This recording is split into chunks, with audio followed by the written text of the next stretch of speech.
Budapesten feszültem egy nagyon durván tízes csaj. Igen? Na, mesélj.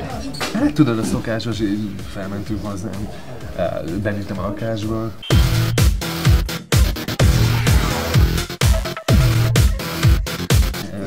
Lehúztam a kis szoknyát, meg a kis bugyikát.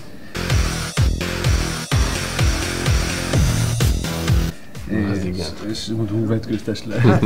És akkor megfogtam, ledöntöttem a padlóra, az új laptopok mellé.